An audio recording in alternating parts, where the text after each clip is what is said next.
Hey there! Today I'm going to ask you a very tough question. There are two price tags in front of you for the same object. One is with a shiny name and it's mentioned 1000 rupees, and on another price tag it's mentioned 500 rupees for the same object. So, would you pay 1000 rupees for a 500 worth product? That's one. Let's look at another example now, right? You see a very shiny apple in the market.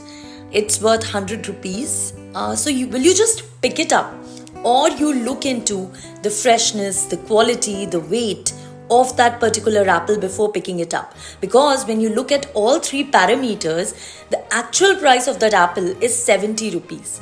So would you pay 100 rupees for a 70 rupee worth product? This is exactly what is known as intrinsic value of a stock.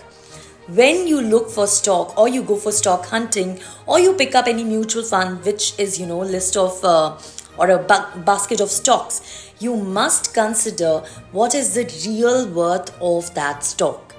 So it's important to consider the intrinsic value of that particular stock before really putting your hard-earned money.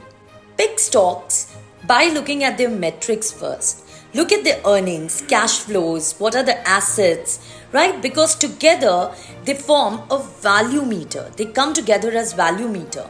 Intrinsic values are one of the best way to really gauge for undervalued gems, right? You must buy smart and not just popular funds or stocks or anything in the share market. Intrinsic value helps you identify the true worth of that particular share or stock. When you are planning to add a value fund or a value stock in your kitty or in your portfolio, it's important to check whether it is undervalued or overvalued. What is the real worth, right? Because diversification is important. It's not just about growth stocks. We also want to add value funds, right? How do we do this? How do we calculate this intrinsic value? There are various ways of doing it. You have models like you have discounted cash flows, you have discounted dividend discount models, you have P comparison model, you have net asset value. And I find the easiest is the P comparison model, P ratio comparison model, because the way you calculate intrinsic value is quite simple over there.